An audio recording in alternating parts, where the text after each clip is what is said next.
Okay, so I'm pretty sure this is like the third or fourth week of SWTOR videos, which is something I did not honestly foresee. It's just the way the cards fell, and you know I am desperate for some video ideas at the moment because the MMO space is a bit sad right now. However, I still have a banger of a video for you guys today, and one I want to get as much engagement in as possible, so feel free to fill the comment section with this one, guys, because we are going through the only tier list you need, worst to first, for the best to worst storylines in Star Wars The Old Republic. This does not just include the main quest, we're talking about the companions and all the various things that are associated along your travels. So guys, if you disagree with this list, well, too bad. This is the list, the only list you'll ever need, because I will explain things to you that nobody else has, and it will cement in your mind which is number 8 and which is number 1. So without further ado, let's just jump right in.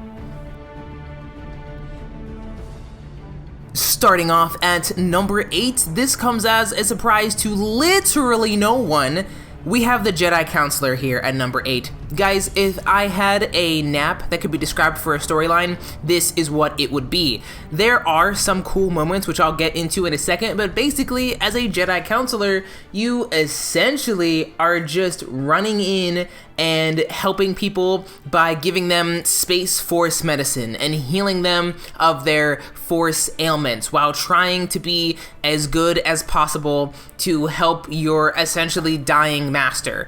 And that's really about it. There is not a lot of, honestly, high stakes in this storyline. I would say the best part of this entire story is chapter 2, when you're kind of like building a group to fight the Empire and take on like the First Son and everything. Like, that's probably the best part of it, because truthfully, spoiler alert, your final boss encounter is the First Son, which is basically just the Jedi Master that you've literally been talking to your entire way through. Just not very compelling at all.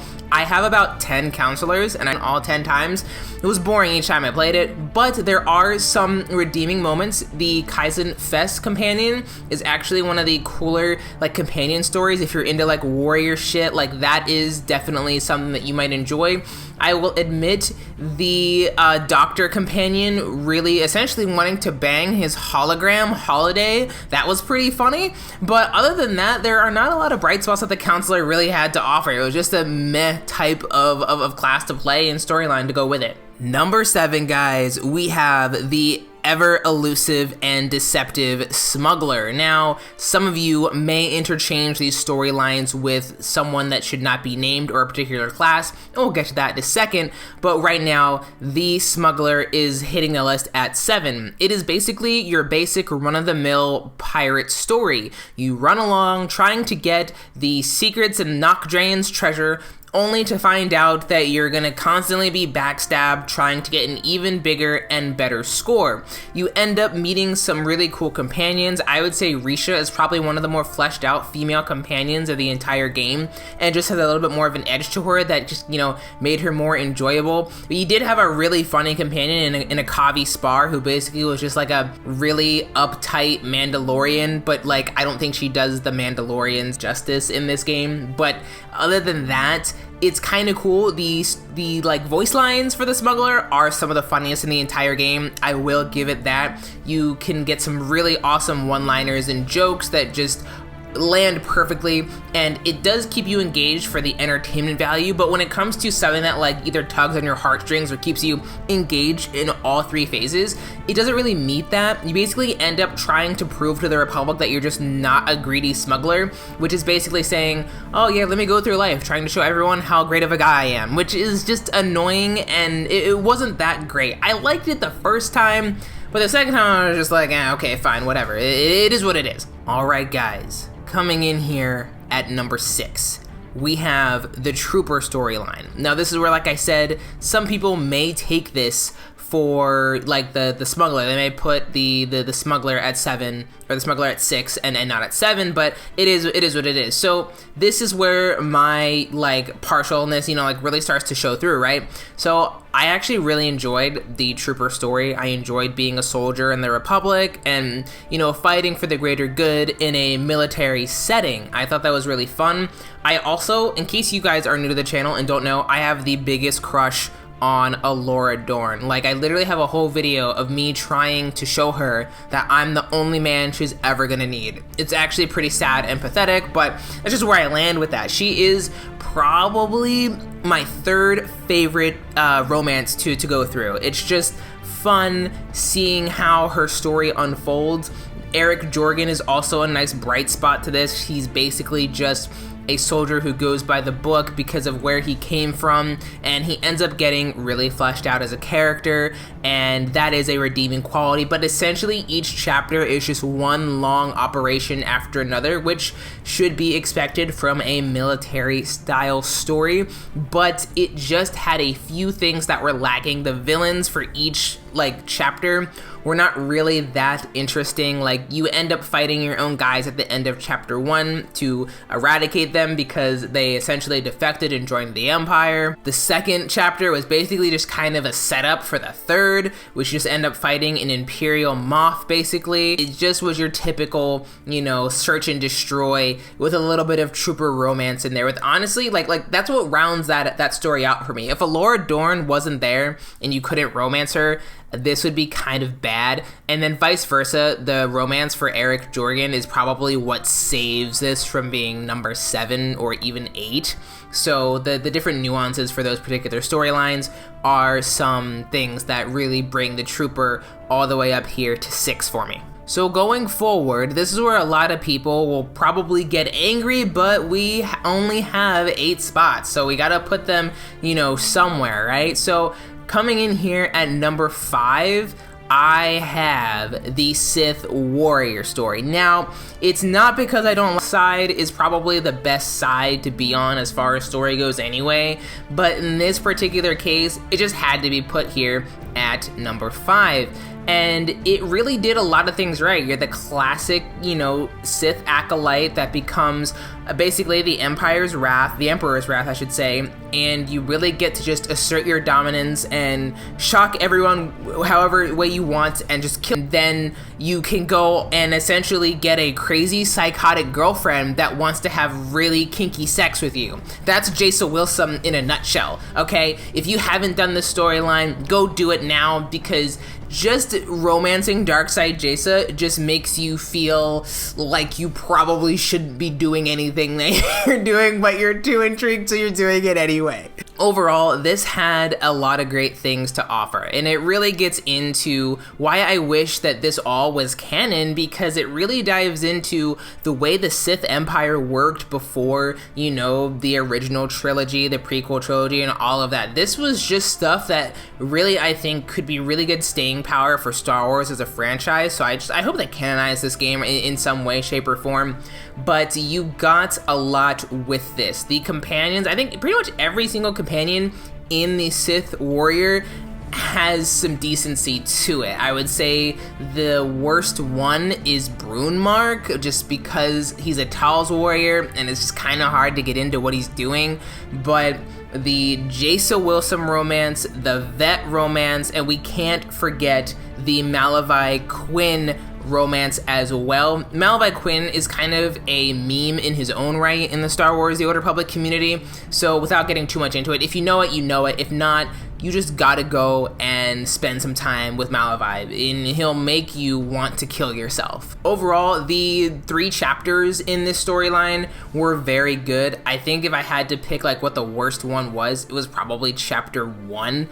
2 and 3 really got picked up really well, and pretty much ended with you killing Darth Barriss and you getting a seat on the Dark Council, and it was just a really rewarding feeling. One of the more rewarding finishes to a storyline I have seen in this game so far, but it has to go at number 5. Number 4, we have the Jedi Knight. Now, the Jedi Knight probably could be in the top 3 if you wanted to make a case for it, but I put it at 4 for a couple of reasons, but we'll start off with the good.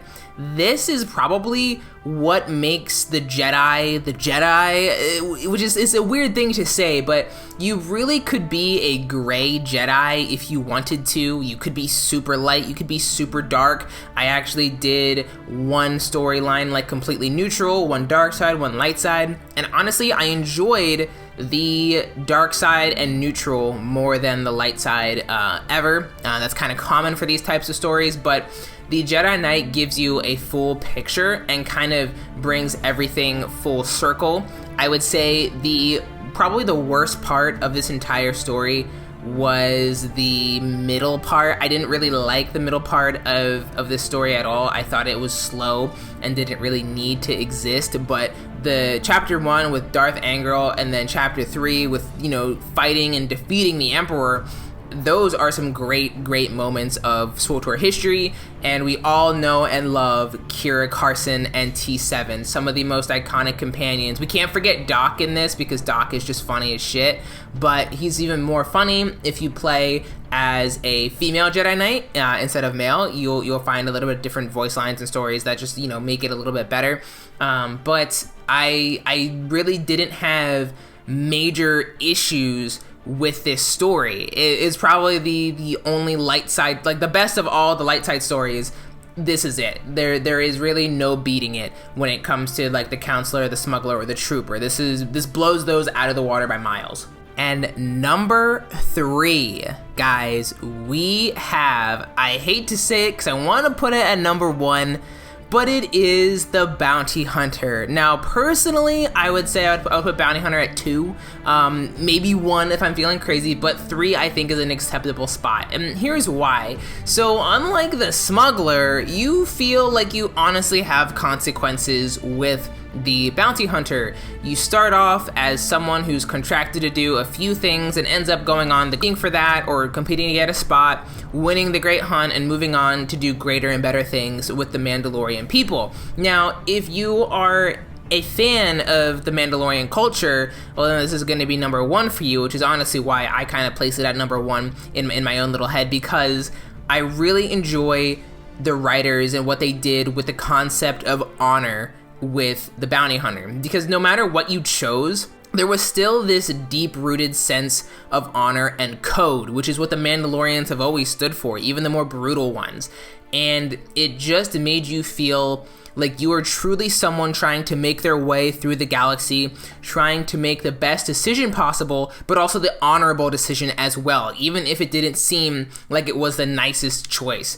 I think one of the best romances, hands down, is the Mako and Torian romance. You're not gonna get much better than these 2 individuals. Personally, I'm a little biased. I think Mako is probably my favorite because she was the first one that I ever did, and she's just her story is just so elaborate. Like, if you haven't done it, like, go do it. It's really awesome to just see how all of these companions, you know, even develop. And I would say if you want to have a Jawa as a companion, I mean, Blizz, arguably one of the best like side companions ever. Like, it doesn't get much better than Blizz, especially like later on in the story. Chapter 1 was really good. Chapter 2, meh, but chapter 3 is where it all comes together. You fighting, you know, June Saros, and then eventually Darth Tormund, depending on what you choose to do. I think they really did a good job of making you feel like you could choose your destiny, and you really could with the Bounty Hunter, and I don't think you really were able to do that as well with the previous stories. This is a great example of pure freedom. Alright, starting in at number 2, we have the Sith Inquisitor. This could be number 1 for a lot of people too. Like, these 3 storylines, the top 3, are going to be interchangeable for you, I'm sure.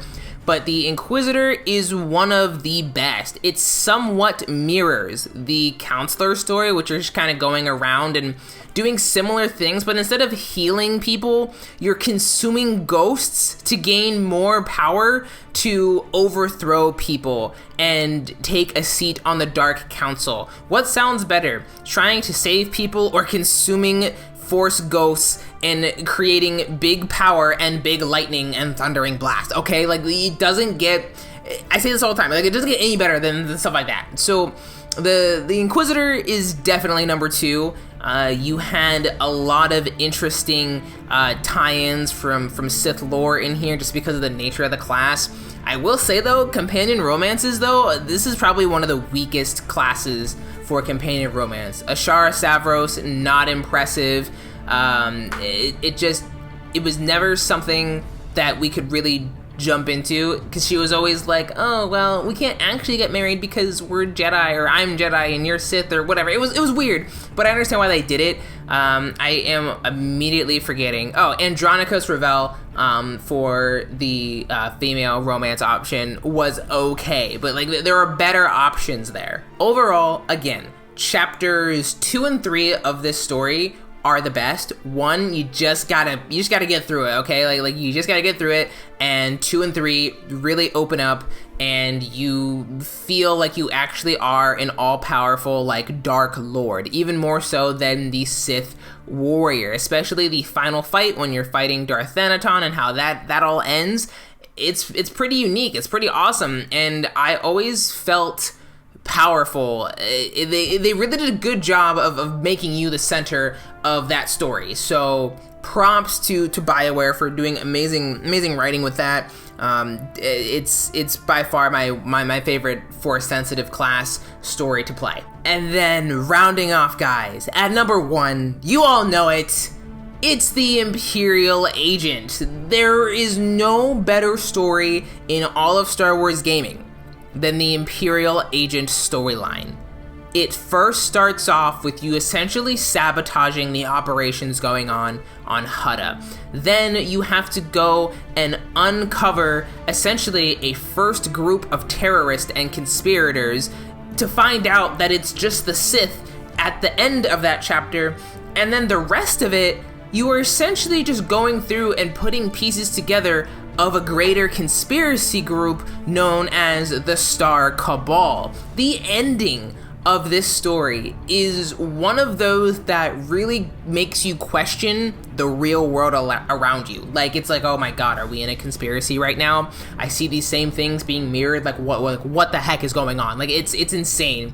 And I can't explain it enough here to do it justice. If you haven't been able to play it, that is one thing you should play. Before they shut this game down for good, you must play that, or at least go watch the cutscenes or something, but playing through it, you can't beat it. The romance options in this storyline are strong, but not the strongest. I would say, if I had to pick like the strongest romances, we are talking, Darkseid Jace, Mako, Kira Carson, Alora Dorn. Like, those are the top romances, I think, in the game that are going to really, bring things home. But Reina Temple is pretty nice. Kaleo is a little crazy. Now, if we're talking about, weird, crazy, kinky things, like I mentioned with Jace, Kaleo is definitely number 2 for that. So, let's just stop right there, because Kaleo is a Ratatagi, and they're all crazy. We all know that.